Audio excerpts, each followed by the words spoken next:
It's everybody's favorite time of the year, performance review season. But don't worry, we're not going to do it for us. This is the ArsenalVision post-match podcast. My name's Elliot Smith. You can block me on Twitter, Yankee Gunner. It's time for performance reviews. The boss has called you in. It's time to find out, are you exceeding expectations? Are you meeting expectations? Or dare I say, are you underperforming expectations? I don't even know in the corporate world now, do they have some sort of like participation trophy way of saying that? Like you're nearly there to expectations.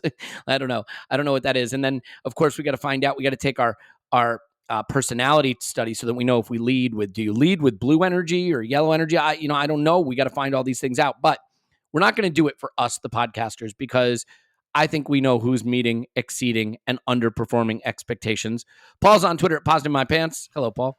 Woohoo! By the way, employees review managers and stuff. So, I don't know if it's the listeners who should, I guess they kind of review us, but also the players should be reviewing our reviews of them and that we suck. Okay, I mean, look, it is one big happy review circle. The circle of life, the circle of review. Tim's on Twitter. Hello, Tim. Hello there. 360 feedback, they call it. 360 feedback. Do you see, we have just enough corporate experience on this podcast to get all of the buzzwords out. And the man who's got all the buzzwords, striving, thriving, surviving, is Cliving at Clive PAFC. Hello, Clive.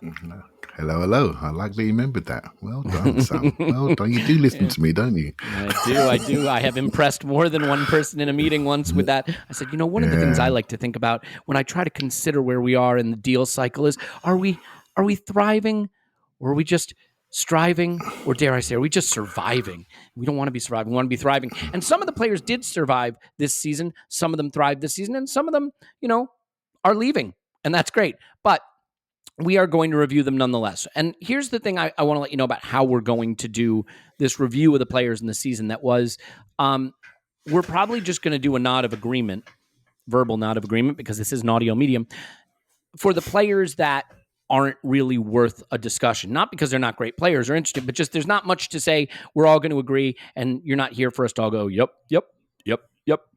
So like Bukayo Saka, we all know he exceeded. We're all going to nod our heads and agree that he exceeded. And I think we'll really dig into the ones where there's maybe a little more meat on the bone from a discussion standpoint.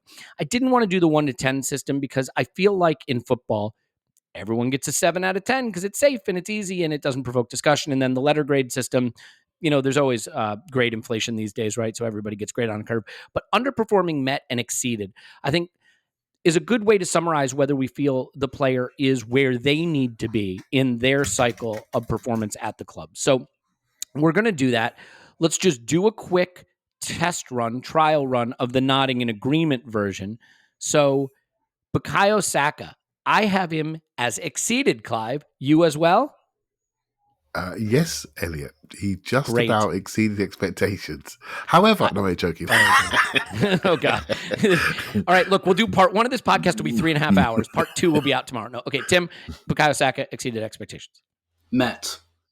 You son of a... Because your expectations were so high for him? Is that what you're trying to do here? Fine. Paul, Bukayo Saka exceeded expectations, yes?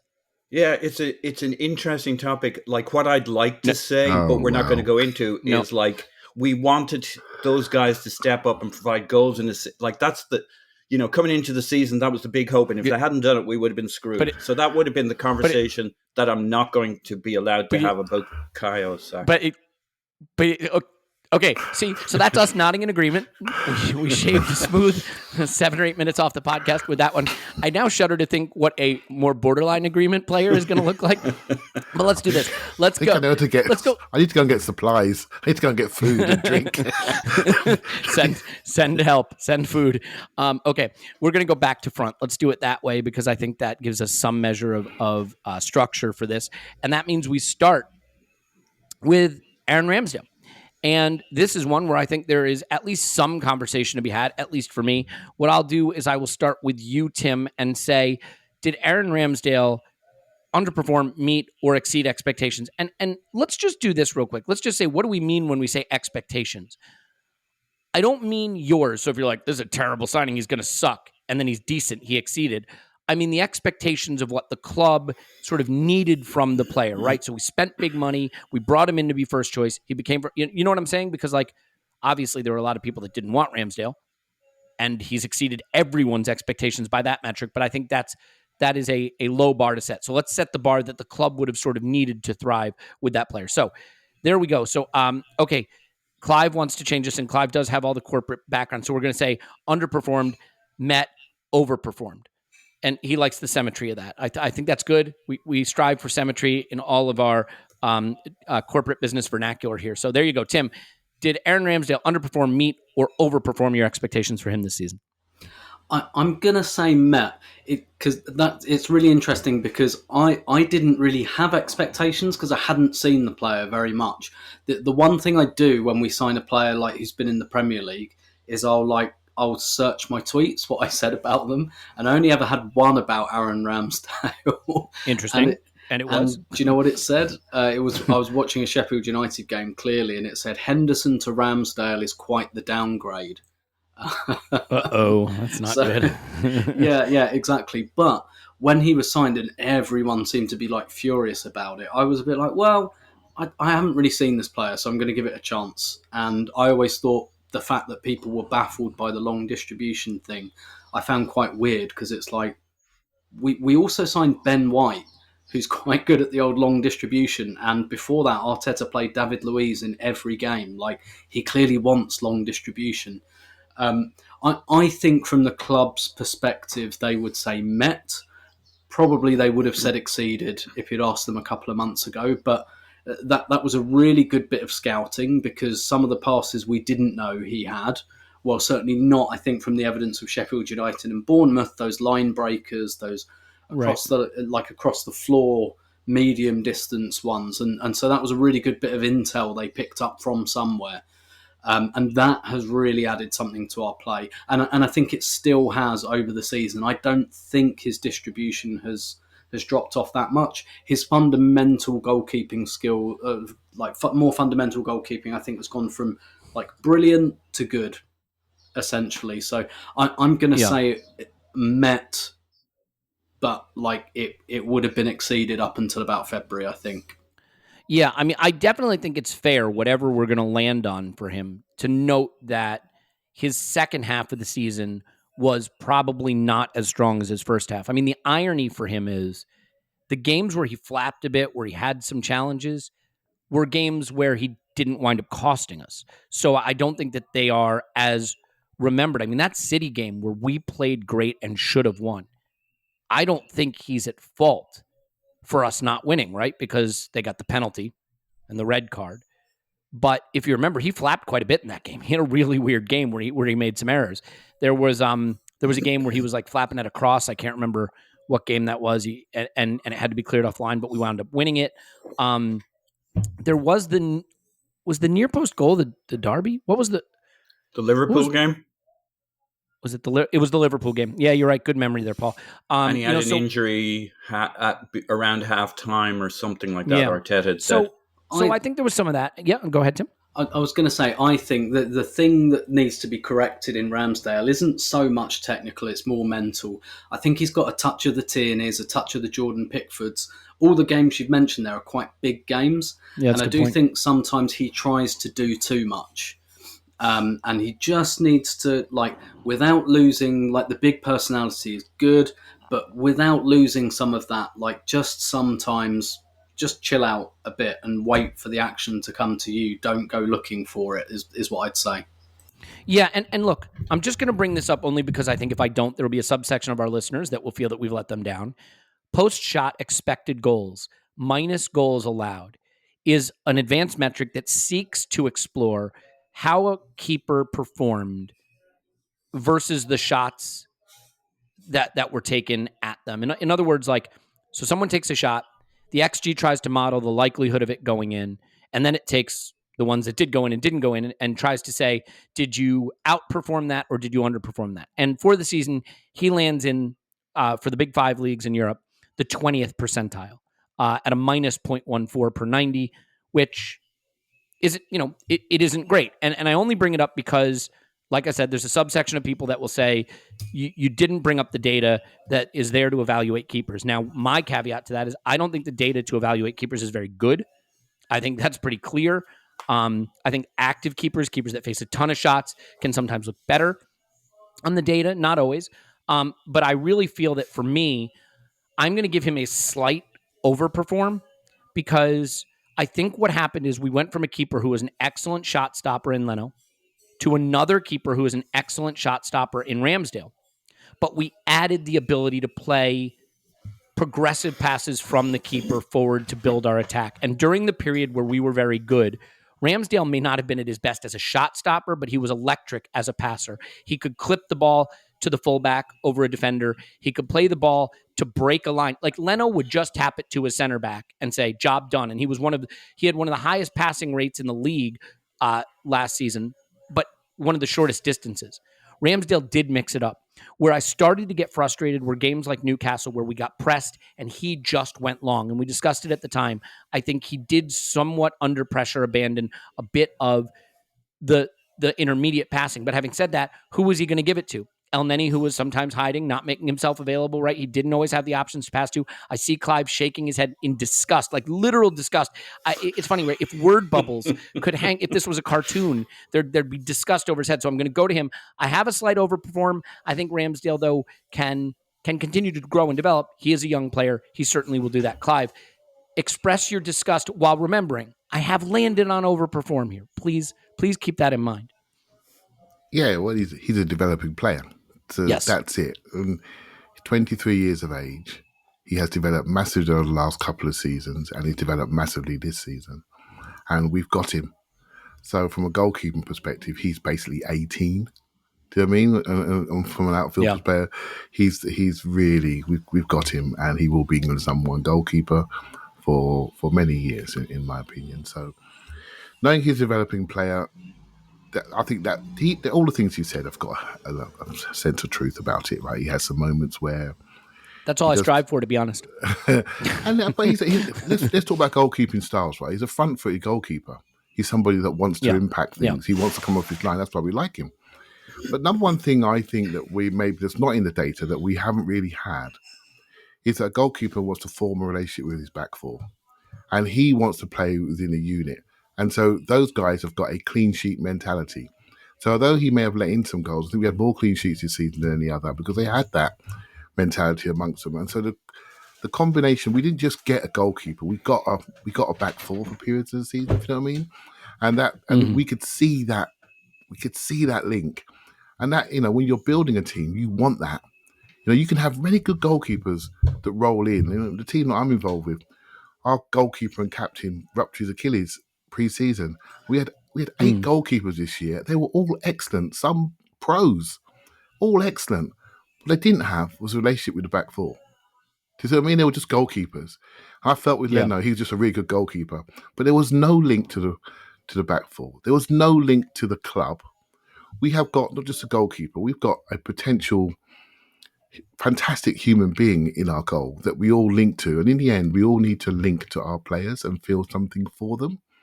And I think from that perspective, not only has he been really, really good in the sticks, although I do recognise there was a drop-off for a period, he's transformed the relationship between the fans and the players, and he's been a great flagship, is that the right word, for the connectivity and unity we started to see on the pitch to the stands and down the TV screens, right? So for me, I never expected that when we signed him. And when we were going for him, I had a little word with James online because I wanted to see what his thoughts were. Yeah. And he said, I can say it now because it was all ITK stuff back then. I can say it now. So, and he said, I was also very interested, not just him, but his personality and character. And I had no view of that. I just saw goalkeeper that was really good some days and a bit loose than others. And he was so right. Personality, character, bravery, courage, love it. So he's got a lot of that. So I will go with all the odd mistake and he'll make more. And people that don't do anything are the ones that don't make mistakes, right? So I want him out there trying and being brave. So yeah, I'm huge fan of him. Yeah, and I mean, again, I really believe, if you look at the top of the game and the best keepers in the game, I mean, okay, there's, there are keepers like David De Gea, right? Would you want David De Gea? I wouldn't, because I really think that when David De Gea has to kick a football, it is absolutely tragic to watch. And I think that impacts the ways you can play and the ways you can build from the back. And I think it's bad when you have that situation. There are keepers that win you games. We saw Real Madrid prove that in the Champions League final, with saves. And to be fair, Bernd Leno did a bit of that for us at times. But I do look at the Edersons of the world and the Alissons of the world and the ability to come out and play the ball and play a little football. And I think that just adds a dimension to your game. And I think Ramsdale showed that he has it. I don't think he showed it consistently the whole season, but I definitely think he showed that he has it. And again, at the age he is, I'd expect that just to develop further. Mikel will get to work with him more. What I really hope, it's funny, you said he's going to be the England number one for a long time. I almost hope he isn't, because I think that can be a death sentence in a way, right? Like, I mean, there's so much pressure that goes with that. And I'm trying to think, I mean, I don't know. Is there an England goalkeeper who hasn't suffered in their career recently as a result of being England's number one? I have to admit, obviously, I don't follow the England national team as close as I should. The only thing I'd say is it doesn't seem to have made Pickford worse for me. And it does add value, and it does add presence, and kind of like the more England players we have in our team, the nicer the referees will be to us at some point. You would expect, yeah. Yeah. And having a keeper worth 70 million to another club, like I hope Ramsdale's great and he goes on we're happy with him and we keep him for a decade and a half. But if we sell him in 5 years and he's the England keeper, I'll be okay with that. Yeah, I agree with that. So, Paul, do you have him as underperform, I guess? So I think he had a season of 3/3. Oh, no. The first 2/3 were very good. The last third showed a little ropiness, maybe a little stress, strain, weariness, kind of falling on, our defense was a lot more under strain generally, and definitely he was off. I'm going to go with an overperform because he was not supposed to be. We say we brought him in as a starter. We didn't bring him in to start to begin with, and he made that very clear. He did not expect he was going to have to compete with Leno, and they'd given them the talk, and maybe halfway through the year, something like that, or maybe earlier, his time, and we lost 3 games in a row. The club was in the washing machine. This is an expression I like to use. It's something you just came up with. Really like it. Yep. Mm-hmm. Think it could catch on. And the club, the manager, this was that week that Arteta said was the best week of his life, his career, because they all basically had a moment with Jesus and came out of it.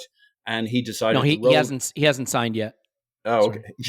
No, this is where you get yourself into trouble. Sorry, that's Jesus. Yeah. No, this is Jesus. Different guy altogether. If we just pronounce all of them differently, Jesus, and Jesus, we'll know who we're talking about on our team. And Jesus was the guy who could turn Cedric crosses into goals. Yeah. Anyway, keep going. Okay. And so, thrown in the deep end was brilliant, right? And gave us a whole sense of identity and confidence from the back. And we rode that to the point where we actually got good at some point. And these, he basically threw the 6 young guys. He basically said, all right, we were shit, but hang on, we bought 6 players, give them a chance, give us a chance. We went young. We took these new young 6 players in, threw them in with the other young players we already had, your Sakas, we brought, we had Odegaard, bit of a fixture, but a really young guy, and we rolled the dice with these guys, and they were great. And yes, towards the end of the season, we started to struggle a bit. People got tired. This was a huge move for Ramsdale as well. He went from Bournemouth and Sheffield United, and out of the blue, despite relegating 2 teams, he gets his dream move, steps up, delivers. It was a huge season, huge move, huge everything. And Tim was the one who very early on for me called out the distribution thing. And Ramsdale has given us all sorts of looks from the back that we never had before, right? And short, long, chip balls, daisy cutters, unpredictability. And we started to struggle with that late in the season, but I loved what he brought to us and the energy of the team. And that's that synergy, that kind of thing that evolves within a team. And he gets loads of credit for that and some of the other young fellows who came in. So he's an overperform for me, even if just on goalkeeping terms, I think he's marginally overperformed. And I just noticed I had a note from the last game I saw with David De Gea, seeing as you were talking about him. And I wrote, David De Gea plays outfield or out from the back like a double agent. He seems to give the other team more than his own. So anyway. Yeah, he's terrible at it. I think, and I don't want to be too sensational about this.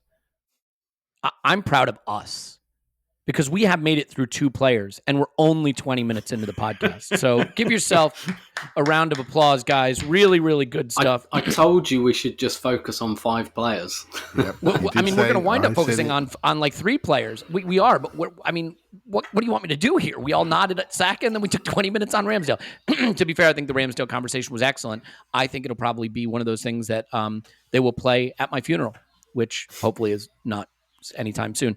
Occurs to me, by the way, that Jesus was mentioned, and I went with a cross reference. Was not intended in that way. Was just a poor choice of words. I was thinking you nailed it. You nailed it, Elliot. That's not okay. And you did that intentionally, whereas I did not. Let's move on. Tomiyasu. He's not the Messiah. Gabriel Jesus is not the Messiah. Oh, okay, very Jesus. naughty boy. Okay, got it. Let's just take a beat. Get our composure back. Okay. Takahiro Tomiyasu overperformed. Clive, yes? Yes. Brilliant. Yes. Yeah, choked up. Yep. Okay, Tim, yes? Oh my God, yes. Okay. Oh my God, yes. Yes, I'll have what he's having. Paul, yes. Sensational. The most two-footed player in our team. Almost Santi Cazorla level. 45%. This is for Tim. This is a section just for Tim. 45% with his left foot. Oh, well done. That is as close as Paul's going to get to a yes answer, yes or no answer to a question. Okay. I've got feelings. We move on and we go to one that I do think we are going to take a bit of time on. We will move faster through some of these, but let's do Benjamin White. Clive, let me start with you. Underperformed, met, or overperformed? I think he overperformed. I think he did really well. I'm not sure. I'm a fan of him. I think he's one of the. When I look at it from a team perspective, much like Ramsdale, he's one of the transformational type players. We play to him, So if you compare him to the recently mentioned David Luiz, he was that player that we needed to be the ball playing technical leader from the back. But he was somebody that didn't protect his own game. He was brave enough to stand on the halfway line. And so that changes everything for how we play, distances by which we play, and our ability to control the pace of play. So people tend to look at Ben White and the last thing that he's done, and every now and again he'll make a defensive mistake or defensive decision that puts him under pressure. And he will continue to do so, as will all our defenders, because that's what it's all about, decision making. But he has the athletic ability to play where he likes. He can play with 2 feet, he can carry, he can stride, he can clip balls off both feet, he can switch play. So now I know he can do all these things. His ability to go tight around the corner is top, really, really good at attacking the ball. When he's close to the defender, from the attacker, he can really go around people and transition. I really like him. He's always fit, touch wood. And in the air, where his trick is he's good in the air, but he's good in the air. His real trick is his pace of feet. It's how he adjusts to see the flight of the ball. And it's something it's really, really, he's got very light feet, and that allows him to adjust really well. So I'm from a team perspective, he's a massive plus for me. And I'm here for it. I'm here. I think I said it before. It wouldn't bother me if he was captain. It wouldn't bother me at all. I think he's got this. If you watch closely, when it's really hitting the fan, he's there, mate. He's right there. He shows the start of, okay, you want it? Well, I want it. And I love that. And we've seen that in some of our historical players. And that's what you got from first season. Once he feels really, really comfortable, I think you're going to see more from him next season. Touch wood if he stays fit and healthy. Yeah. Okay. So Well, all right, Paul, what do you have for Benjamin White? Met? I'm going to go with just about met expectations. I love the player, but we paid a lot of money for him, and we expected a shitload from him, and I think that was your criterion. Yeah. So there was that thing that came out with the Athletic. Gunner Blog shared it, and it was John Spacemuller did the pass maps for the teams in the Premier League this year. And it's that classic shape you see with the pass maps. And you look at the top teams, you look at City, you look at Liverpool, you look at Chelsea, and you look at us, and we fit in there. It's not quite as symmetric as them. The lines aren't quite as heavy in terms of number of the passes between the players in their positions, but it's getting to a very nice shape. It's not a horseshoe, I can tell you that for nothing. And it's right up the pitch where the best teams play. Some other teams are high up the pitch, but they got no pass lines. It's just where they get their touches. Your Burnleys might be reasonably up the pitch in terms of where they do but it's because they lump it up and then chase it, And here we are. We've got this nice passing structure that's starting to look like City and Liverpool, a little different to Chelsea, with the guys all in their spots. And there's Ben White and Gabriel, who are allowing us to play with a high line and a good passing structure and network, and giving us access. And I think Gabriel Magalhães has very much overperformed for me. This isn't his section, but between the two of them, they both give us something on both sides to support the passing structure, to step into midfield with the ball as the free man and shake things up. And White's still learning how to do that in our team and our structure and get more end product or a better pass from it. But what White has done has allowed us to make that big shift from what we did the previous year to last year. And I think it's kind of the toothpaste thing. We're just gradually playing our game further and further, higher and higher possession. I think he's given it, on top of all the things that Clive has said, and Tim will add to it, I think he's just allowed us, he's given us the ticket to the ballpark with Gabriel to play high up the pitch. The back four, Ramsdale, that's a unit, Partey ahead of them. That all just works together, and White has met the brief and allowed us to do that. I think that's a good answer. You're going to regret it when we come to the Gabriel section and you don't get to answer. I just want you to know that. And I'm fine with that. But I do think as a pair, they've both done enough of the same stuff to allow us to move all the way up the pitch to where good teams play. Yeah, well said. Tim, what do you got for Benjamin White? Yeah, sure. Paul said a lot of the things I was going to say. So I'm going to say Met, but with the caveat that I'm talking about a £50 million England defender. That's quite a high bar to meet, and I think he's met it. And I completely agree with Paul. Like when it comes to centre backs, you think of it in terms of partnerships. So I won't repeat that. The couple of things I'll say on Ben White. First of all, I didn't really like him as much at the beginning. I was a bit like I looked in those opening months, and don't get me wrong, it wasn't my final judgment. I was thinking, it was just, okay, at the moment, I feel like we've bought a footballer but not a defender, Yeah. And my opinion on that has completely changed now. And, obviously it takes time for those bonds to form. The thing I'll say is that when Ben White's name is on the team sheet, which is pretty much every game, I skip over it. And that's what should happen with your centre-backs, right? Like, it's when you look at a team sheet or a team lineup that's posted, you should be looking at the front three. Who's the front three today? I know broadly who the central midfielders are going to be, depending on fitness. Is it Smith Rowe or Martinelli? What's happening here? Your eyes should just skate the fuck over the centre-backs, because no one should really care unless it's oh my God, he's playing Mustafi today. Or, oh my God, is this a back three? Are we playing, what are we doing here? My eyes skip over it, and that is exactly what you want from a defender for that much money. So I'm going to say Met, but a good, solid Met. And he's one of the players I'm looking at next season, and I reckon we'll get another 5-10% from him next season as well. Yeah. I mean, I have him as Met also, and it's because, and I think this is really important when we talk about expectations. Neither Ramsdale nor Benjamin White are some feel-good story. They're not. Aaron Ramsdale is one of the most expensive goalkeepers ever signed, outside of the oil clubs, and Benjamin White's one of the most expensive center backs. So that doesn't mean that they don't get to grow and develop and take their natural path, but it means that they don't get to be a feel-good story. They don't get to be like, wow, this unheralded player we discovered, and suddenly they were good. Clive, you disagree with that? Well, yeah, I do a little bit because the market is just a homegrown market, right? So right. Ben White is probably a £40 million centre back, right? And Ramsdale's probably a £20 million goalkeeper. We have to pay 25 plus 5 for Ramsdale and 45 plus 5 for Ben White, I think it is in the end, or 50 million straight out. And we had to pay 25 mil cash up front for Tierney. Because a homegrown player, they can settle in quickly.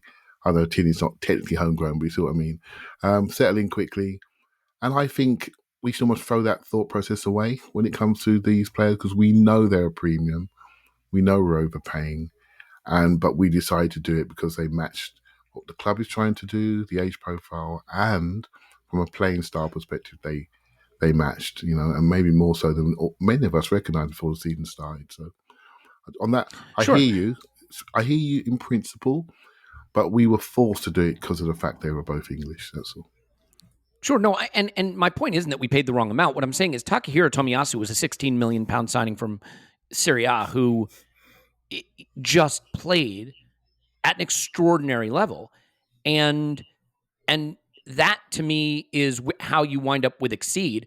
Benjamin White played, 2,880 league minutes, started 32 games in the Premier League. He was an ever-present in a defense that I thought was fine. He was never a real liability. We got from him roughly what I think we needed to get from him in terms of the fact that we wanted to plug him into the center of our defense and play him every single game and have him be a reliable contributor both defensively and in terms of moving the ball around. And he did that.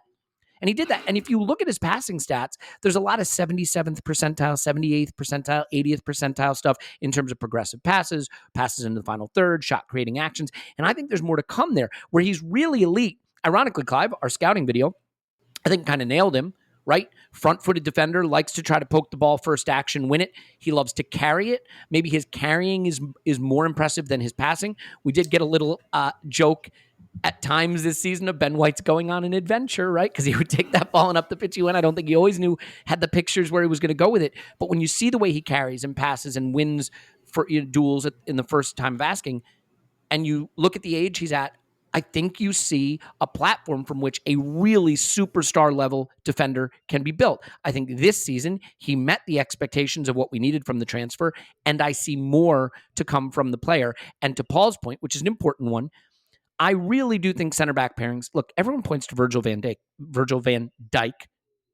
or Van Dijk. However, you know what? Whatever name you got to give these players, you do it. But that's kind of like pointing to Leo Messi and being like, well, he's not this. Like, sometimes you have to take the unique example out of the equation, because once you start to compare to players like that, you lose any kind of rational basis for evaluation. Center back pairings to me are pairings. Koscielny and Mertesacker worked. But Mertesacker had clear liabilities. He needed some of the things Koscielny could do, and vice versa. Gabriel and White works. And so I think it's important to look at it in that context the way Paul did. Paul, you had your digital hand raised in our little recording software here. So may I ask you to say a final word on Benjamin White, who we all agree could have had a better season at the end, I think. And I don't think anyone can disagree with it, not even Clive.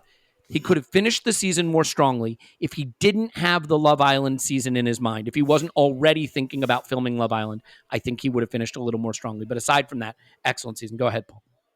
Yeah, I want to say something about Ben White by saying something about Aaron Ramsdale and goalkeeper valuations.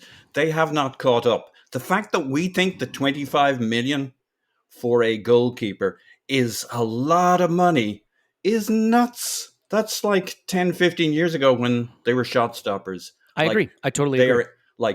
So we should delete from our conversations that Aaron Ramsdale was an expensive signing as a goalkeeper. 25 million for cheap. A top prospect, as we now look at it. Incredibly cheap. Liverpool spent 70 million, was it, on Alisson? 70 million? Yep. We bought a centre-back, look at Chelsea. English, same age, 50 million.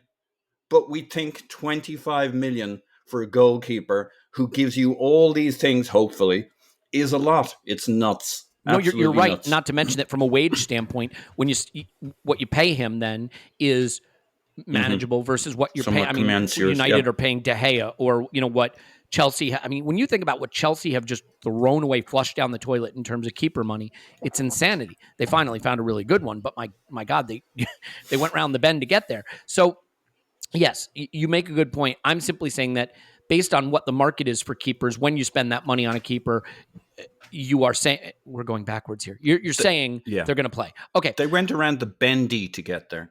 Literally, yeah. Okay, okay. I want to just nod in agreement over Gabriel Magalhães, but I'm not sure I'm going to get that from people.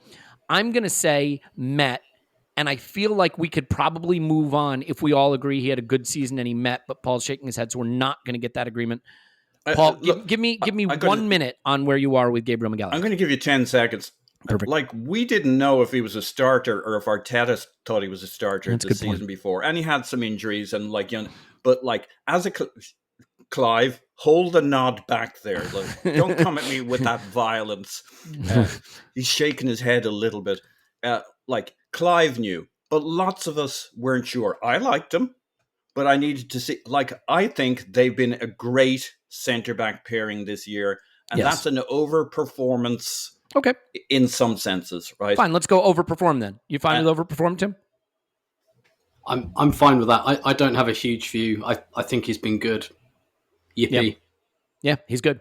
He's a bruiser, and he's fast, and he's physical, and he brings in, I love him. And he's brought the other part of the game that some people didn't think he had. So, I like him as an overperform. Let's shift him to overperform. I agree, because the thing I forgot was last season, he finished the season not necessarily starting every game. Now, that could have been because of illness and injury and stuff like that. But Clive, are you fine shifting him to overperform? Oh, yes, mate. From the moment he's walked in, for me, he's been our best defender. You know my thoughts. Yeah. From a pure defensive perspective. And there are things around him, while he's learning to speak the language, etc. There are things around him that made him look a bit rash. But, mate, defensively, once I saw him against Harry Kane and absolutely dominated. Owned him. And there's a reason Harry Kane or Son stayed the hell away from him in that game. I saw that. I thought, that's enough. That's enough for me. You're in the I agree. You're there. Yeah, I think he's an overperform. I don't know why I started with Met, because at the end of the day, I do think he is our best defender, and I think, again, an ever-present, a guy that we were very fortunate to have all season long. So, and the pairing. It is about the pairing. Clive mentioned being a little rash, and I think we can all agree the one thing you don't want to have, especially in your privates, is a rash. And, there are a lot of ways you can wind up with a rash. You can use an old razor in the shower to shave your privates. You could wear the wrong boxers. Like in the summer, especially when you're sweating, you're wearing the wrong boxers. That can be a cause for a rash. I was in Scotland. I was hiking around a lot. Thankfully, I was wearing my Manscaped boxers. And I was fine. But the other people I was there with, my God, the amount of scratching of privates during that walk, I was like, I don't know that I should be sharing an Airbnb with you guys. That's why they wear kilts. Easy access. Okay. So basically, obviously, we're talking about Manscaped, as you know, at this point. And what I can say is that they have these amazing boxers, these wonderful, perfectly fitted boxers. They have there's no polite way to say this, a pouch. They call it the jewel pouch, but they're just fitted. They're comfortable. They're high performance boxers. They're breathable. You're going to love them. And again, just another fantastic product from Manscaped, along with the Lawnmower 4.0, the best electric trimmer for below the waist grooming. It's got skin safe technology designed to trim hair on loose skin, long battery life, wet, dry usage.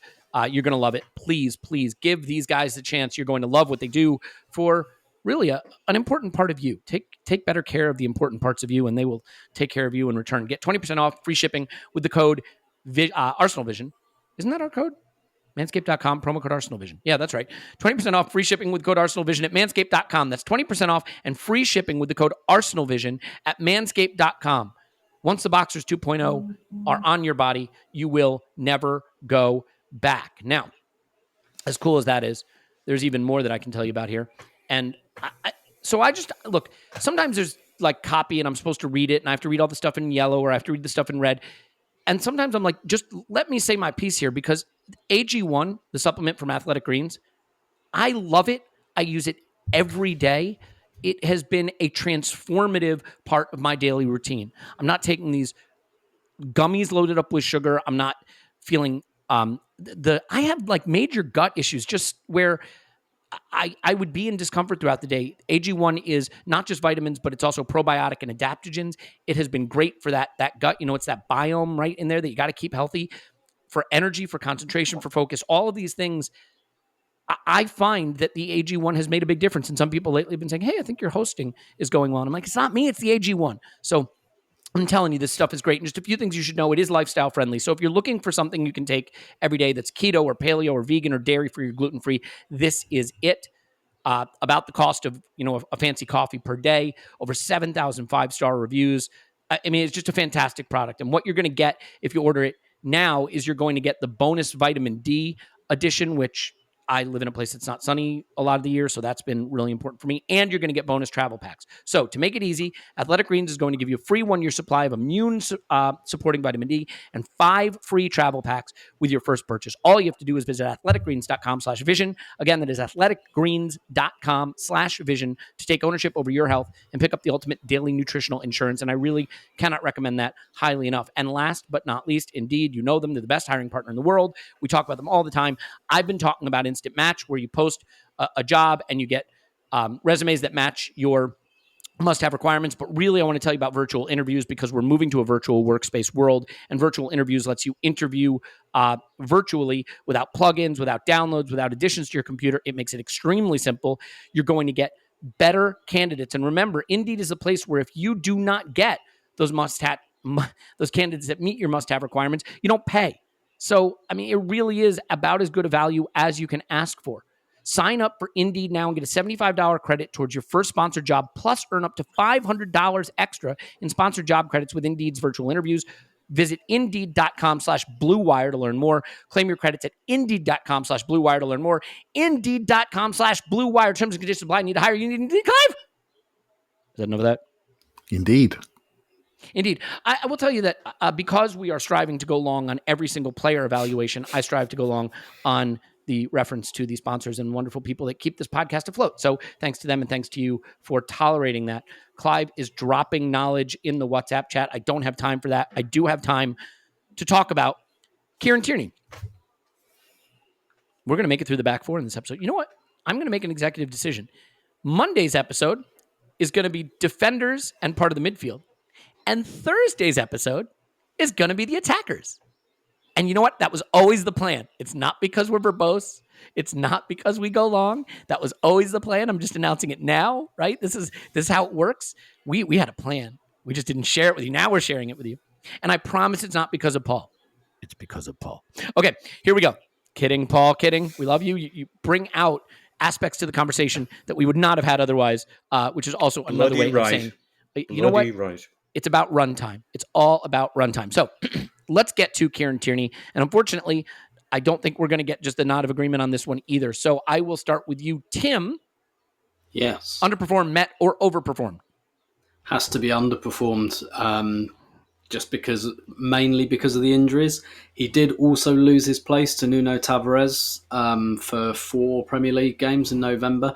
To be fair, I think that was more about Tavares than him, and I don't think that was ever going to be any kind of permanent. I think it was just Tavares played well for a couple of games and Arteta wanted to keep him going, which is fair enough. I will say it's maybe a bit harsh because I think he was asked to do something quite different.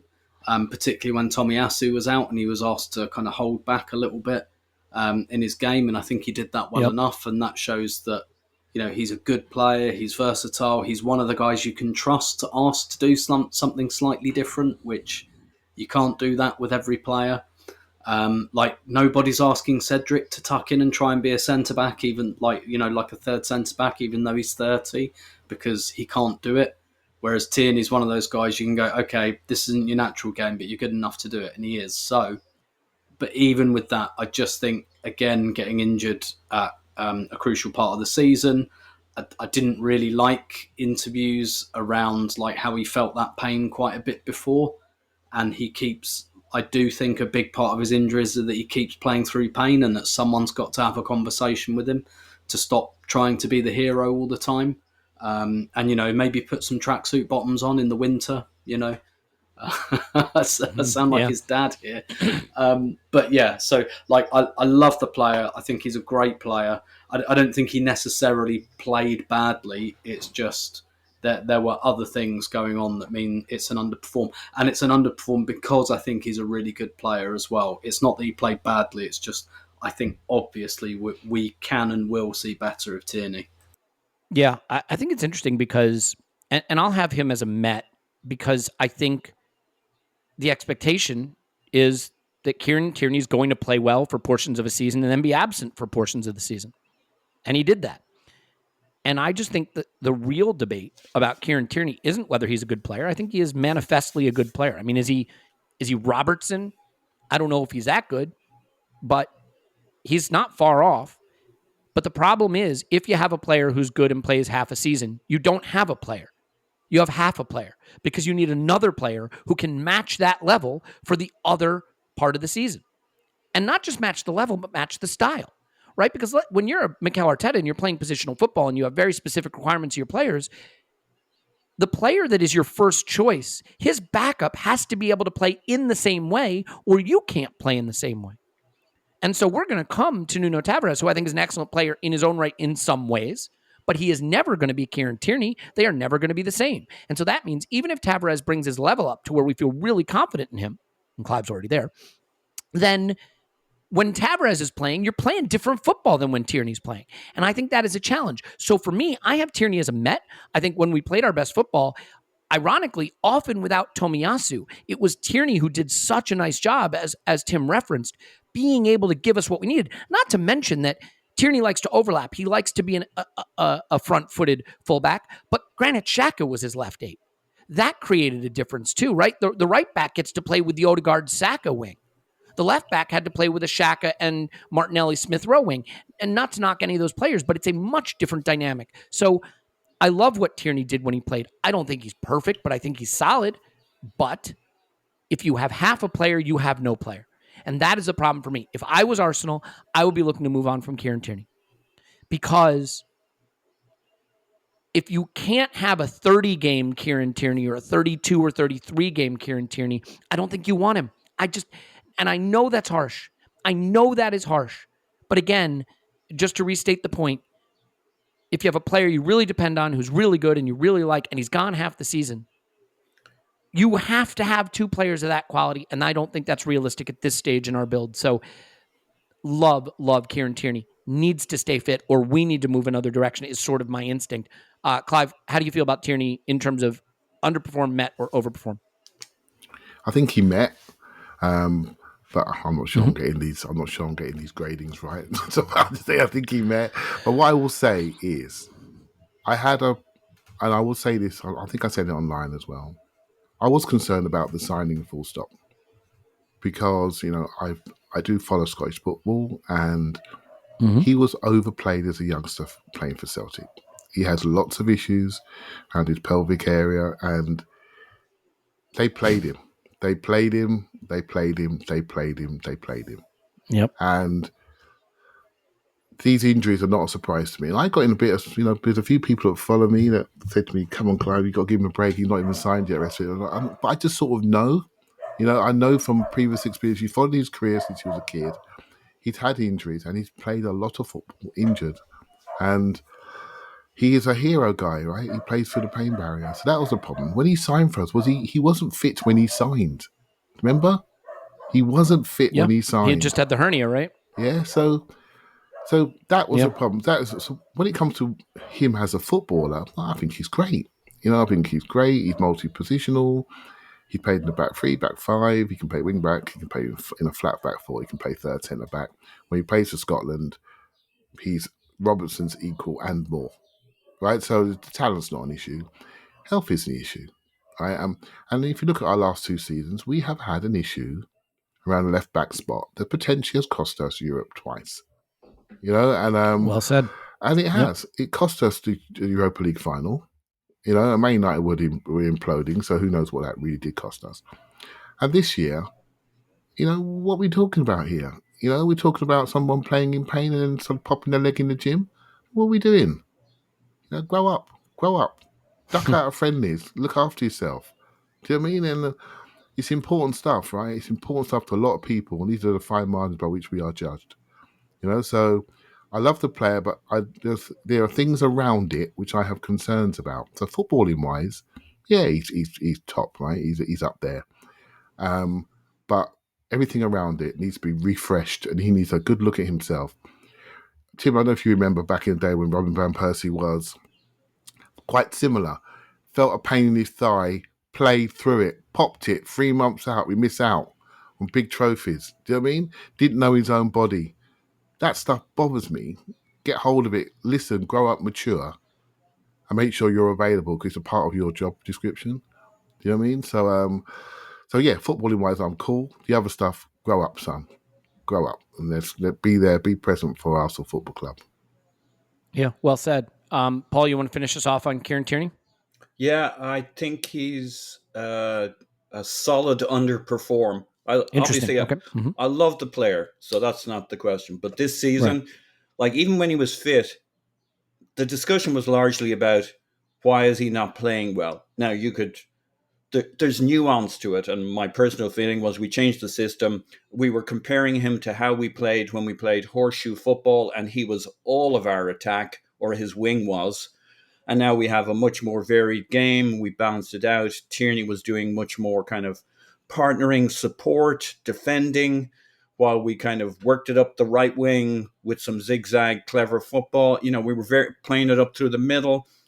So like while he was fit, there was a big debate about was he having an off season or not. So I thought he was fine. He was okay, but it certainly wasn't a standout season.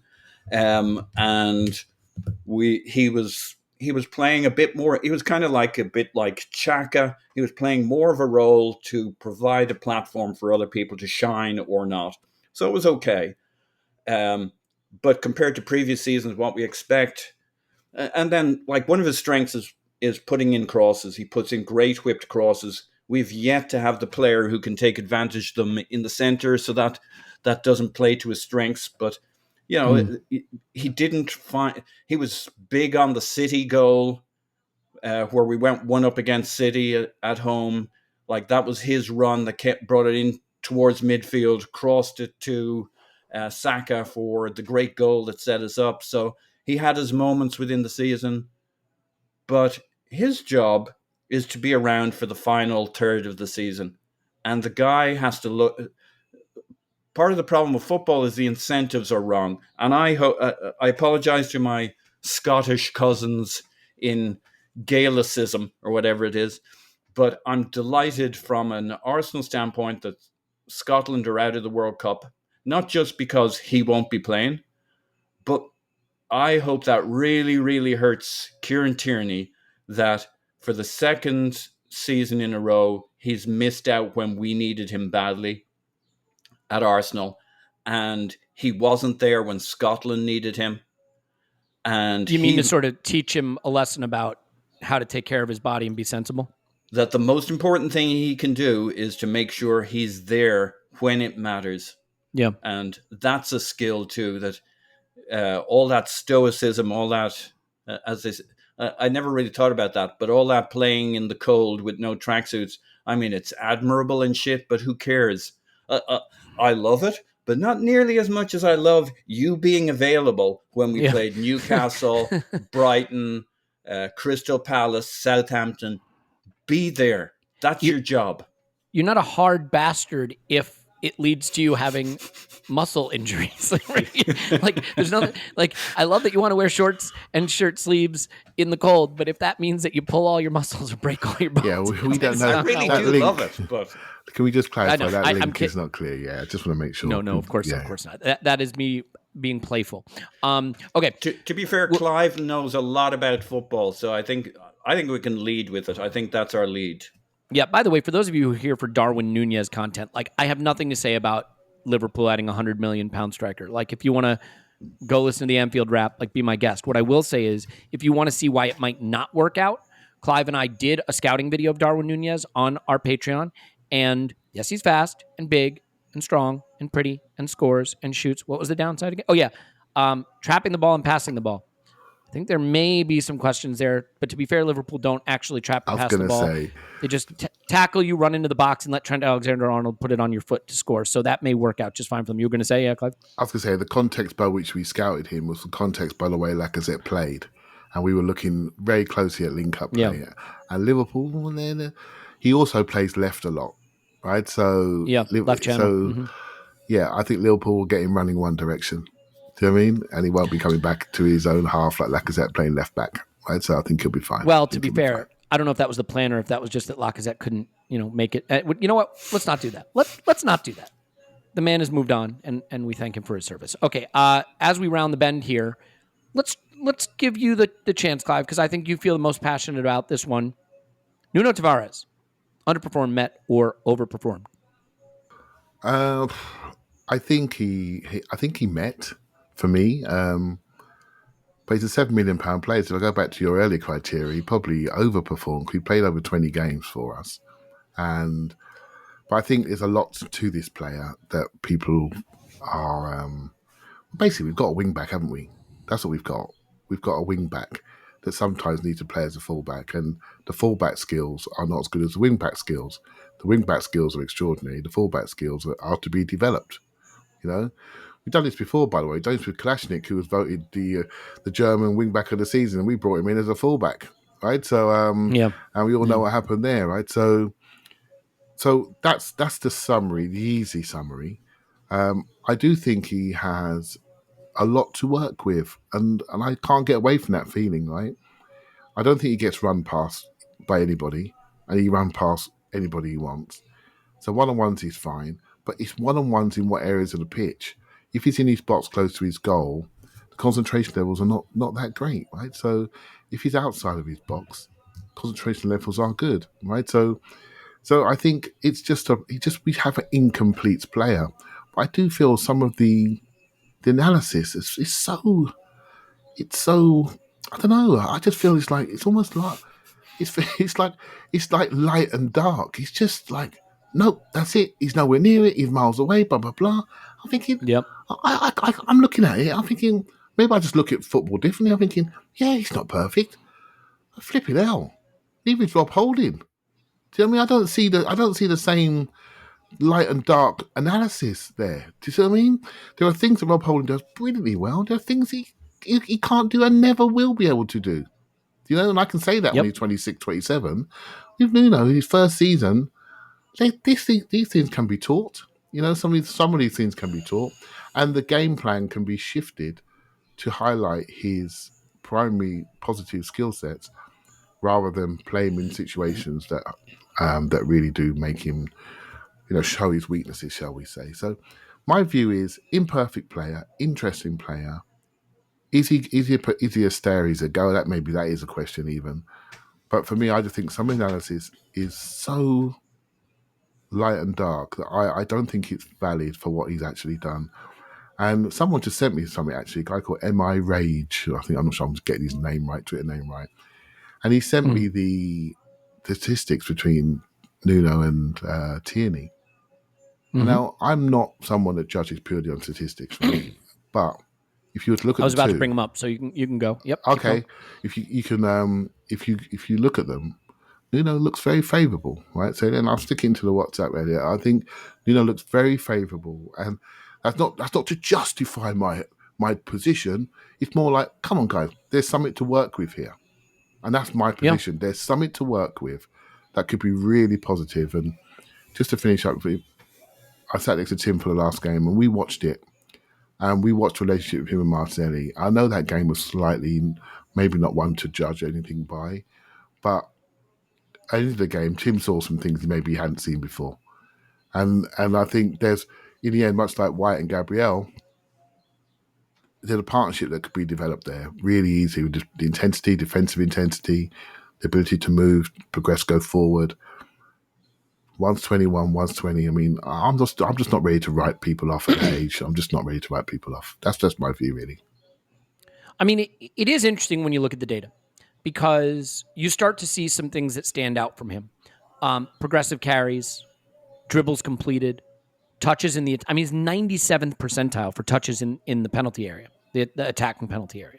83rd percentile for progressive passes received. He is a front-footed fullback. I mean, we see that. We know that. He's in the 87th percentile for aerial duels won. For example, Tierney is only in the 24th percentile. So you see that physical power. Much better at pressures, much better at interceptions. Now, there are things that he needs to learn. Just the standard positioning for a defender, how to engage as a defender, and I think concentration, which, by the way, a guy named William Saliba probably needs to learn that too. But what I will say about Nuno Tavares, who I have as exceeded, is that this guy hadn't played. He played more games this season at top level than he had played in his career previously. And one of the problems with football is it's a low event sport, right? There's very few events that actually affect the outcome. Nuno Tavares had a couple of high profile errors that affected the outcomes of games. And I think both the fans and maybe Arteta really, really emphasized them in their analysis of him. A couple of games where he cost us. I think the Liverpool game is one, right? If I'm remembering correctly. He had one more game. I'm not remembering. He had an error. And as a result, that has come to, I think, define the way we think about him. And that has meant that we've lost some of the things that he did well. And I actually think he is a player who physically, in terms of his tools, in terms of what he can be, is very exciting. And he's probably right about in the area of his development where we expect him to be. He played more than I think we would have wanted him to play. But when you're Kieran Tierney's backup, that's kind of how it works. I like this player. And I think that there's something there. But I think, sometimes when you're 22, pushing 23, you're on the brink of being a fully developed player.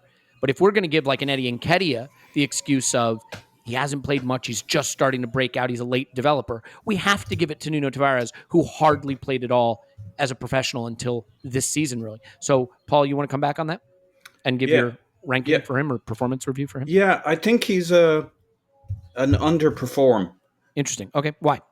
We wanted a fullback that we could play when Tierney wasn't available, because Tierney wasn't available a lot. Yes. And Nuno Tavares did not provide that. I get you. Yeah, I mean, so the funny thing is, did Nuno Tavares not provide that, or did Mikel Arteta trust him enough? Yeah. But it doesn't really matter because he was hired for a role in a team that plays a certain way. Yeah. And Arteta doesn't dislike the person. He got yanked against Nottingham Forest not because of high-profile errors. I mean, what were his high-profile errors against Nottingham Forest? No, that was just positioning and placement. He wasn't playing the game. So there's a really good interview out there where he talks about that. And he says himself he wasn't at the level and his motivation wasn't right. And look, he's a very talented boy. We saw that. And it really stood out when we were at the Everton game. The partnership with Martinelli, what he brings, the threat he brings when he cuts on a diagonal infield. There's loads to love about Nuno Tavares. But when we looked at the 6 players we signed during the summer transfer window, he was the guy I thought there was the most risk with because he was kind of last minute. It felt like we got about 7 or 10 million left in the kitty. Who can we get as a left fullback to fill in who has potential but might be a bit raw? And he's very raw. He's a very young fella, and I don't mean chronologically, I don't mean age-wise. When you see that interview, you realize there's a world of difference in terms of how mature he is at this point. And like we're talking about sending him on loan, and I think lots of people think, a loan would be good for Nuno Tavares. We're looking at left full-backs. And it's not that he doesn't have talent and ability. We've seen that. I think the thing that bothers... Well, one of the things that would bother me is in the Everton game, there's this bit where he passes to their player for no reason I can understand. Like, nothing much is happening. The game is in reasonable shape. He's got kind of almost a rondo of players around him he can pass to. One of ours, one of theirs, one of ours. Nothing's really going on. And it's a 7-yard pass ahead of him, and he passes to their guy. And I'm like, did a pretty girl just walk by? Did somebody just say his sandwich is ready? I'm like, I've never okay, other players do it too. And I just think his focus is not where it needs to be yet. And he just might be one of those players who he doesn't even know why he switches on and off. And like, he has ability, he has talent, he has physical gifts that are to die for. I agree with Clive, he's a really interesting player. And yet I can absolutely see why we would get another left fullback and send Nuno out on loan for another year to develop the maturity, adapt, transition to playing in England. There's all sorts of reasons why I fully understand why he struggled to some degree in his first year, and why I would have high hopes for him in the future. But I think he'll always have a bit of the mentals in terms of focus, motivation, seriousness, and he might need a year or so. And in terms of expectations, it can't be expectations if we think we might need to send him on loan for a year. And I can see why we would. Maybe this is actually a topic for when we do Mikel Arteta's performance review at the very, very end of all this, because... And Edu's. Well, and Edu's, because I think we bought a guy with almost no experience, who was not particularly well liked by the fan base he came from, for some of the reasons you're mentioning, but who had tremendous physical tools that I think are not some of the stuff that Tierney can do. Clive's getting twitchy. Yeah. Well, let's do this. Let's bring Tim into this first before Clive. That'll give you a chance to decompress just a little bit before you jump back in. I mean, Tim, where do you fall on that? Because I like the player. I really do. But I think Paul made some really good points and really good counterpoints to this discussion that maybe are worth considering. Because if I'm going to say Benjamin White met expectations because he was expected to come in and be a star center back, then Tavares had to meet the expectations of being the backup fullback who could come in and play the role. And in the beginning of the season he did, but down the stretch when it was critical, clearly the manager felt he couldn't trust him, and that cost us. But is that the manager's fault or the player's fault? Your mileage may vary. So where do you fall on this? Yeah, I can't really decide, because ultimately at the business end of the season when Tierney got injured, he wasn't really trusted. Yep. At the same time, like Paul says as well, he was a punt. It was a complete punt, and I'm under no illusion that it was, look, we've got some serious shit to do. Let's not waste loads and loads of time on the backup left back. There are a couple of things I'd like to draw on. First, just to sum him up as a player, great on the ball, not so good off the ball. That's what we're saying. All his data is favourable on the ball action stuff, but it's the off the ball stuff where he needs to develop. I think the other thing that I'd say about this player, though, I mean, I completely agree that he's got lots of decent raw materials, but the problem is almost who he is understudying. Like, ordinarily, you kind of say, look, let's not worry too much about the backup left back. It's just he's understudying someone who like, that means we require him to play a lot. Like, the understudy to, like, Bukayo Saka, for example, at the moment, Pepe, no one cares because he never gets on the pitch, really. And so, like, players like that, like, who was the understudy to Xhaka last season? Like, Sambi, I guess? Don't know. Didn't see it. Didn't happen.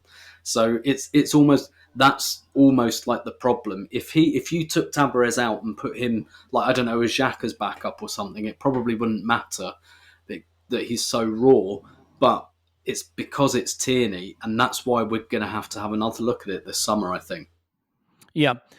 Clive, a final word on Nuno Tavares. And if you want to direct it squarely at Paul and use expletives, like, I'm here for it, man. Whatever you got to do. I love you, Clive. I love you. I just think, just like I say, it's the way I look at football, right? Imperfect players are the fun ones for me. They're when you can see they have talent. I'm not sure we're going to get to Sambi, but I look at him, I think, this he's not quite there, but there's something there. So I find him interesting to analyse and have a close look at. When people say he's got wonderful physical gifts, I think, well, are you forgetting the fact that he can switch the ball across his air on his right foot? And he's very two-footed, more two-footed than Tierney. So that's a technical gift, right? And once he controls that right-footed shot, then we're going to look at him differently. In the autumn, Man City were viewed to be looking at him, and Tierney was sitting on the bench. He got dropped, and I think it affected him when he came back in against Notts Forest. I don't think he's ready to play. I think mentally he was shot. Immature. A young player that's immature. We all said at the start of the year we're going to go through some bumps in the road. Next minute, we want to loan people out if they don't play well. He should have been trusted against Brighton. That cost us that game, as far as I'm concerned. And that's the only time he wasn't played. And that situation was corrected very quickly thereafter.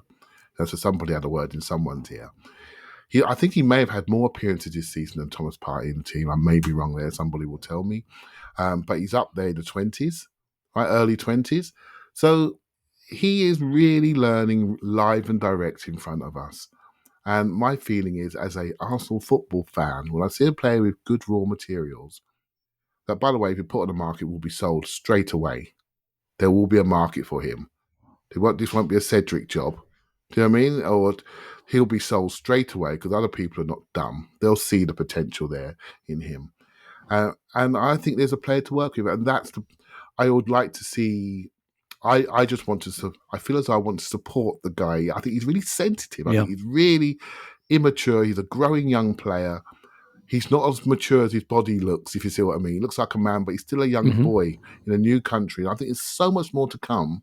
And I see some of the people in the grounds laughing at certain things. I'm thinking, nah, mate, you're not getting this.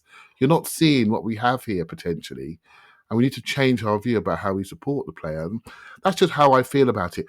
And I do see the imperfections. And I could break them down. His concentration around the box, how he rests, where he rests. When we have possession, he doesn't move, separate, drop off to receive it to create time for composure. He needs to drop off much quicker when we're in possession in our own half.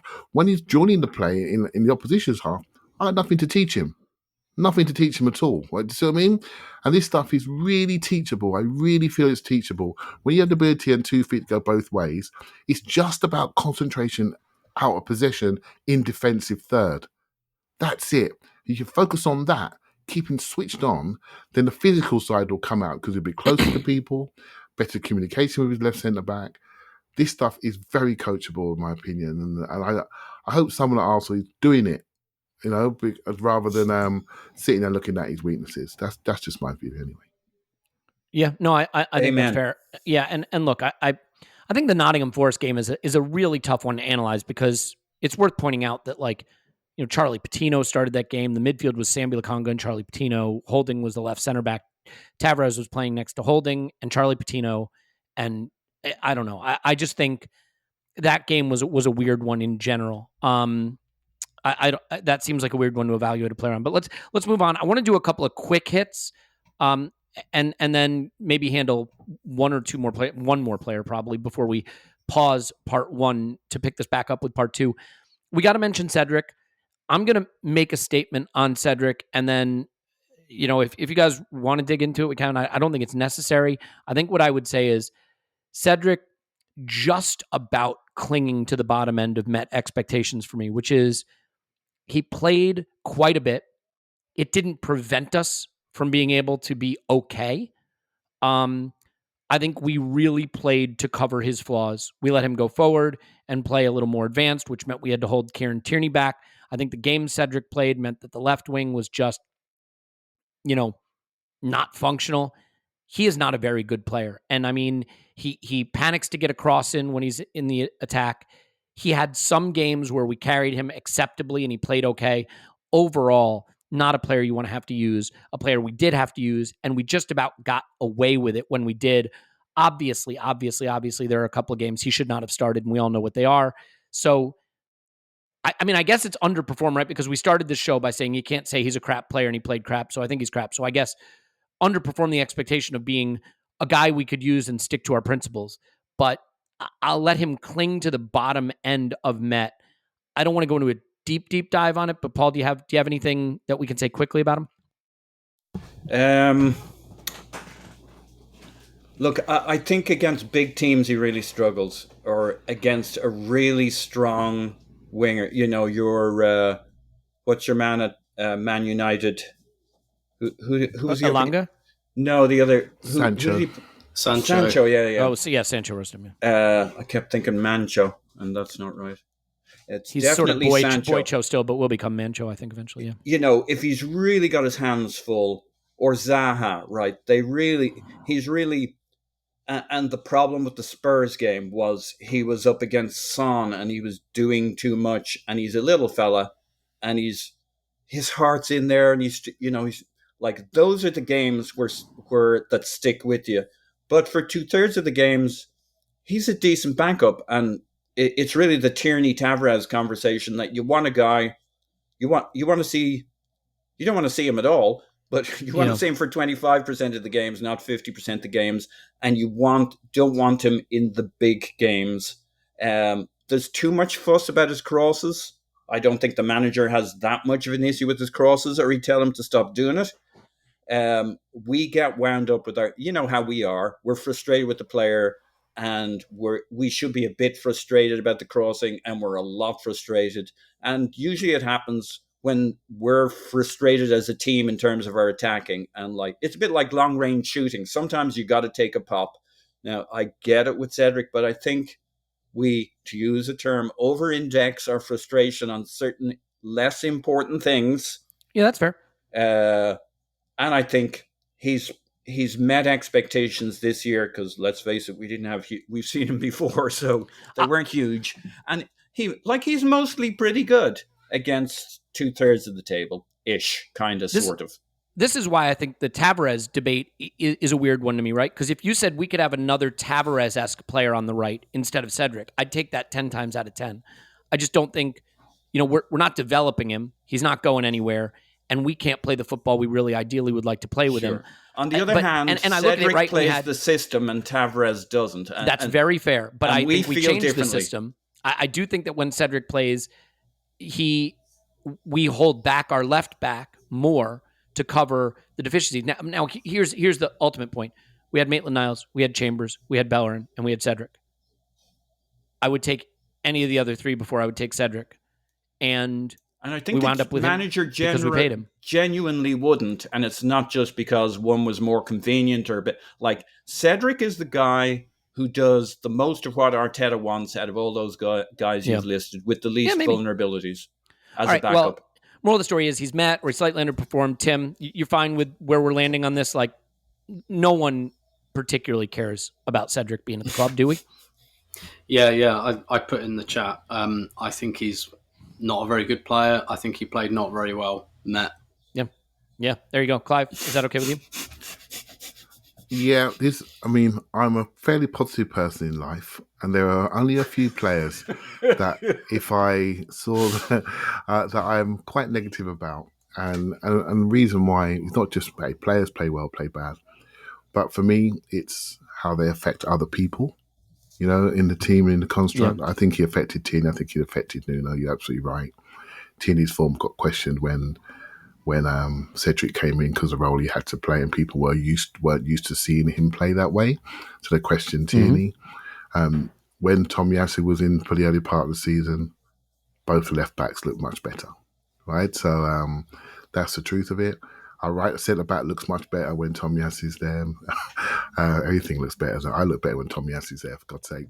But yeah, it's just it's a problem. And on the crossing side of things, the reason why I find it's almost like a get out of jail card. If you cross it into a supposed danger area, you get a new, but you don't get a new, because other teams are waiting for it and they break and transition on you. The game has changed, right? Crossing it into the box is no longer good enough, right? You can't cross the ball to somebody that's got no one around him by 10 yards, because you're really giving the ball away, and you're taking a low percentage effort. If you played that ball square in the middle of the pitch, and he got given away, we go crazy. Right? So just because you do it in penalty area, what's the big difference? The principles and the concepts are the same. Keep the ball where you can. Make sure the crosses are really dangerous and from a dangerous area. If you're crossing from a non-dangerous area, you're just giving it away. So physically, not there. Technically, I'm not a believer that he's our most technical player in the last third. I'm not a big fan of him taking free kicks and corners. I don't think they're any good. Oh, that did my head in. Oh, my God. And I think, we said it before, I'm going to repeat myself, and apologies, lads, but there are some people that are trusted and there are some people that are not trusted. And that's when we get to the Arteta piece, this Cedric piece is something to talk about. Do you know what I mean? And I would rather see other players trusted with the same level of trust that Cedric gets. That's just my view. And you might get something from them if you show them the love. That's what I'm saying. Yeah, the Arteta piece will be on the Thursday pod, by the way. Obviously, given the runtime we're at right now, that is not going to happen today. I want to do two that are going to just be quick. So one is Thomas Partey overperformed. He was one of the best midfielders in the Premier League. He dominated in big games. The only thing that's a shame is that we lost him through injury, and through African Cup of Nations, obviously. Does anybody have any problem just nodding and smiling to Thomas Partey overperform? Paul? No. Yep. Tim? I mean, I'm going to say Met because we did pay quite a lot of money for him quite late in his career. He overperformed probably my expectations, but I'd say on the club side, probably Met. But, semantics, he was great. You know what he did, Tim? He met the expectations of what we thought when we were buying him, but he overperformed the expectations, I think, based on the season he had last season. I think this season he went up to the level we hoped he could reach, if that makes sense. Big time, yeah. Yeah. Okay, and Clive overperformed, right? I mean, the guy was for me, he sensational. I've been a big watcher of him for many years, and this is the first time we played against him, basically in the Europa League semi-final, when he was fantastic on that game, and when they were down to 10 men. Yeah. So when I saw him live, you see people, they just jump out at you. So from that moment on, I've been following his career. So, but I have to say, at no point when I was following his career did he play like a lone six, and so for me, we'd found something else. He's basically running the team. And he wasn't never that at Atletico. Never that. He was always a water carrier for somebody else. Right? So, in a double pivot. So for me, that's a significant tactical change to us and him. And he is so able to do it that we all voted him as the player we least wanted to see get injured in the last third of the season. And almost he immediately did. Because the way he plays it is top. I went to Liverpool and saw the City game, and basically in both games he was the best midfielder on the pitch, and you can't get any better than that for me. So potential, but mate, legs got stiff after international break and we lost him, right? And that's the problem. Games, and we're going to have to find a way to manage that situation going forward. Well said. Okay, Mohamed Elneny for me is just, look, a squad player who played at roughly the level of a 30-year-old squad player. We know his deficiencies. He's not particularly progressive. He's not particularly elusive. We know his strengths. He'll keep the ball. He'll stand where he's told to stand, usually. I'm going to have him as Met. I think we massively overemphasized the way he played down the stretch. I think he did fine and nothing more than fine. A guy that, similar to Eddie Nketiah, was not trusted, was not picked, was not used. And then down the stretch, suddenly it was his turn, and he did okay. And really never more than okay. But I'm going to just have him as a Met, and I will go to you, Tim. Are you fine with Met, squad player, played like a squad player? Yeah, absolutely. He Elneny'd it. Yeah. Well said. Paul? I'll go a little overperform. Well, you know why I might say it, but I'm not going to get carried away on it. But I think it was a better Elneny than I maybe feared. Hope he was less safe. A little more progressive, and I could see why he was trusted to a degree in the end. But not a lot to say. We all know what we all saw it. We all know what he does. I think he did better than expected. But yeah, I think when the going got tough, we saw the Elneny we know, though. That would be my criticism. Those games that we lost that cost us top four, we saw an Elneny that's very familiar to us, and so very clear limits. He deserves credit for the games where he gave us a little more, but the player is the guy's 30. He is very much who he is, and I think we know him pretty well. There's a reason we loaned him at 27 out of the club. Clive, Met, yeah, fine, good. Yeah, I think you captured it brilliantly there, but I think his role could he be the guy in the 5-sub world that allows us to make changes to protect the players we need to see in the critical parts of the season. So I think his importance may go up. And I think his importance within the dressing room seems to be really quite high. And I wouldn't have said 6 months ago that he deserves a new contract. I would not have said it. So on that basis, I think he slightly overperformed. But you're absolutely right, Elliot. His shoulders closed up when the moment became critical, right? But he wasn't the only one to dive into a hole and disappear out their own backsides, was he really, in the last phase of the season? No. We were playing with players we didn't want to be playing in those games, let's be honest. All right, well, let's do this. We'll get one more player in this episode, and I'm going to take dealer's choice and move Saka into the attacking discussion because he is an 8 after all. So that way I can get him out of this episode and leave some meat on the bone for Thursday, because we do struggle to get enough into our episodes, as you can clearly see. Final one, Sambi Lokonga. I'm going to kick us off with Sambi Lokonga and say, I think Sambi Lokonga exceeded expectations and was let down by his manager, and that will come up later. And what I mean is, we bought this guy to maybe be the heir apparent to Thomas Partey. We bought this guy to probably not play a ton this season, but he does have character and he does have experience, and he came in and I thought he played well. And then he went to pieces a bit in the second half at Anfield. And for one reason or another, the manager, as the season went on, defaulted to what I think deep down is probably in his heart, which is trusting senior players. He likes those 30-year-olds more than those 22-year-olds. He just doesn't. He say, how do you believe that? He's playing Smith Rowe, he's playing Saka, he's playing Martinelli. He doesn't have a choice. He doesn't have a choice. He stuck with Lacazette till literally his limbs were falling off before going to Nketiah. He likes the young players, but when the rubber meets the road, he picks the senior players. And Sambi Lokonga, in my view, never did anything wrong that should have seen him fall out of favor as much as he did, other than away at Anfield. No, by the way, a lot of people are going to have those kind of days away at Anfield. So, I mean, I like the player. I think there is more in there than we extracted, and that's on us.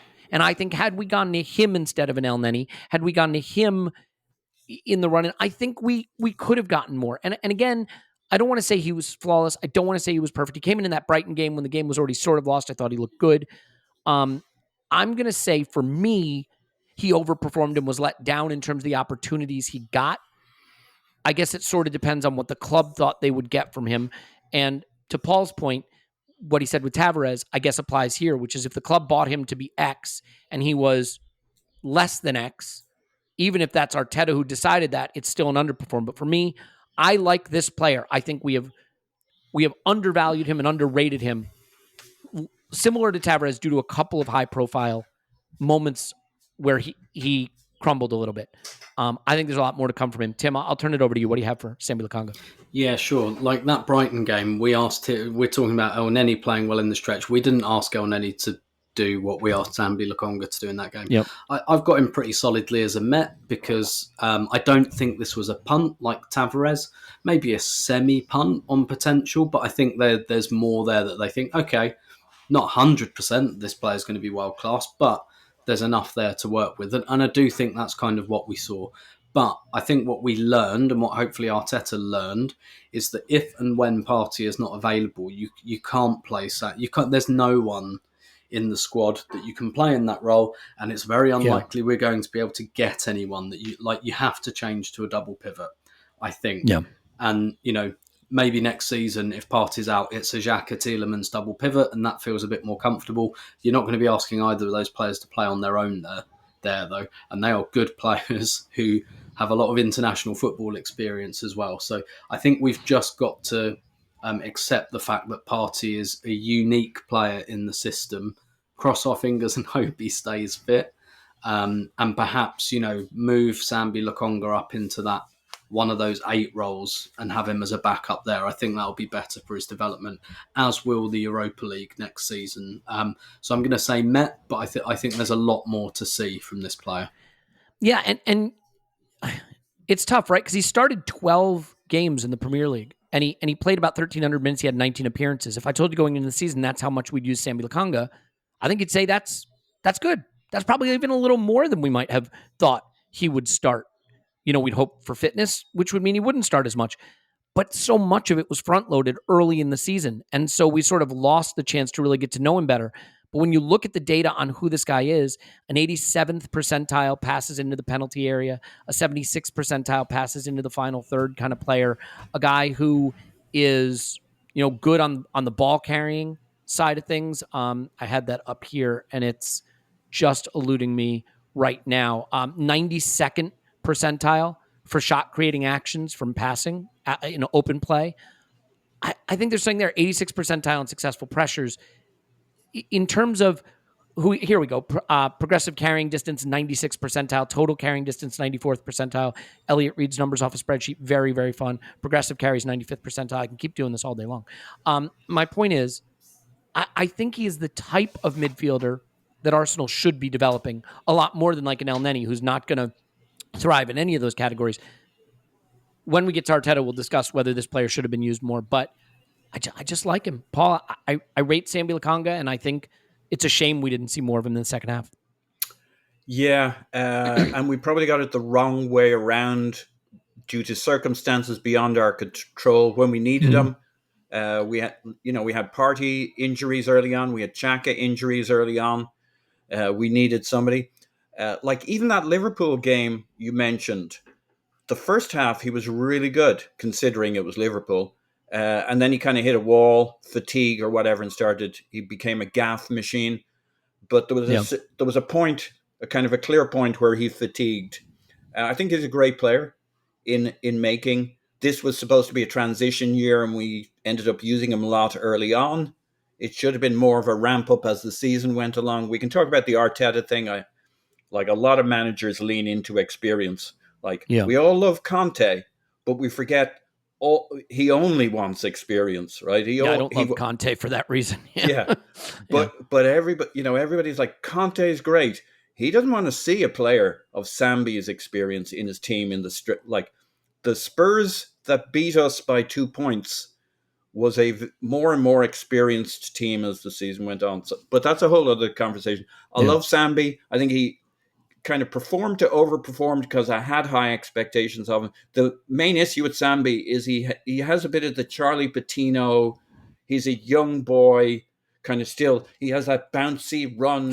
He hasn't run into the force in midfield. I think he handles himself pretty well. But if I'm an opposition midfielder, I'm thinking I can run straight through that guy. Yeah, and he needs to spend the summer in the gym, basically. Yeah, I think he's a little bit overperform. You can't fault him. You just can't. I would say that he never really got to play much during the period where we kind of started to figure it out a bit. The good football. And you could say, well, that's because he wasn't playing and someone else was. And I take Tim's point. Like, no one could do what Thomas Partey did for us. And building a system that depends on that, you have a massive single point of failure. I think there's a lot more to come from him, I guess, is a point. Clive, I'll let you finish the podcast with your thoughts on Sambi Lokonga. Yeah, I think there's something that we're missing a little bit here. So Thomas Partey that does his role, not only does he do the role from a skill set perspective, but he does it with a level of authority and seniority, right? Of a man that's played for many, many years at the top level. And then we put Sambi into that role, and we didn't give him Saka next to him. We gave him Smith Rowe for the first half of that game. So you do that role. And by the way, we're going to not only give you that role, we're going to give you less authority next to you. And I thought that was really bad.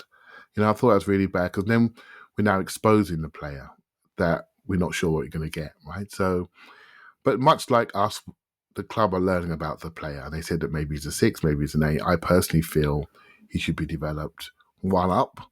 And that's probably why Elneny's got the contract to allow Sambi to develop another year to develop. I think that's a very smart move rather than go out and buy. And I think he will develop, and I think he'll get more authority. He'll have more presence on the pitch. Just like we all grow and develop authority as we become older in our roles and our jobs and in our lives.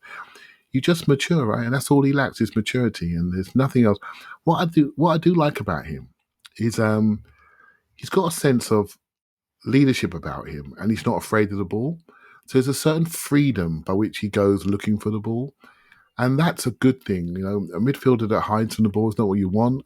He's got freedom, and he's quite good at problem solving in there, right? So again, it can be polished, but again, I look at him, I look at Nuno, I look at the both of them, I think, oh, you've got something there, you have, and they haven't cost the earth, and they're potential much bigger players if they can be coached appropriately and given the environment by which to develop. So, yeah, I like him. I think it's going to be I think he could be one of the surprise breakout players next year. I really believe that. I think he's got something about him. If he's allowed to grow, I think he could be a breakout player. He's doing things that his body can't do yet. Do you remember? You notice how many shots he's had at the edge of the area? They're all really good shots, but he hasn't quite got the body power yet. Do you know what I mean? And they're sort of like a bit of an ooh. You're thinking, oh mate, you got something in there, because he gets himself into the area, he chips and clips the man and creates a space for the shot, and then he takes a shot. That's exactly what you should do. He hasn't quite got the skill set yet to execute.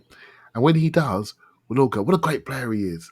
But he's already doing it, if you see what I mean. He's already doing the right things, but he's not finishing it off yet. And I think that will come. And but the fact he's got the bravery to put himself into areas which are really positive for the team, I think is something to hold on to when you're into next season. So pre-season will be big for him. Next season will be big for him. A really smart bit of recruitment by Arsenal, in my opinion. I hope it works out. Yeah. Well, I think that's a good place to leave it, except that Paul has his finger in the air. Yes, Paul? I just want to pick up on one thing, which is we're talking about young players and maturity, and Sambi needs to grow that maturity and experience, and I think that's spot on. But there's a different, right? You look at Bukayo Saka at 19 years old, 20 years old. He's a serious young man who needs maturing, experience, but he's a serious young man. I think Sambi's a serious young man. He's already a pro, and so Clive's spot on. He needs that maturity, experience, grow into it.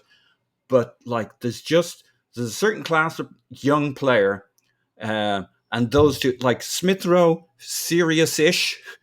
Martinelli, very serious about his ambition, his career, but quite just an extra degree of youthfulness in there. Still very serious, but serious young man. Martin Odegaard, who seems like an elder statesman at this stage. Saka, Sambi. There's a certain unagi, a quality about it, and like they have that. They're pros, young pros maturing, and I love all the players I mentioned. I think they're all professional. I think they're all serious. But there's a certain maturity in youth that those guys have. And I still fully endorse everything Clive said in terms of his maturing. But he's a serious young man. He's a player. He's a pro. Yeah. I mean, I think that's a perfect place to leave it. And also a perfect amount of time to leave it. We will do the rest of the squad in the next episode, which will then get broken up into parts 3, 4, 5, 6, and 7. So thank you for joining us on, I would say bonus content Monday is what it feels like. We'll also have some really fun Patreon stuff coming for you this week. I should reiterate that if you want to know how Darwin Nunez at Liverpool might not work, you could get some of that from our scouting video over on the Patreon. I just want to thank everyone for being there and everyone for being here. And generally, hope you're having a good summer so far. June is a time to try to reset. I already see a lot of angst about our transfer moves on Twitter, so it's good to know people are staying in shape and fit all throughout the closed season. Paul's on Twitter at Pause My Pants. Thanks, Pause. Woohoo! Tim's on Twitter at Roberto. Thanks, Tim. My pleasure as always. Clive's on Twitter at Clive PFC. Thanks, Clive. Thank you very much. My name is Elliot Smith. You can give me an underperform and block me on Twitter at Yankee Gunner. We love you, and we will talk to you after Arsenal 10 transfer window new.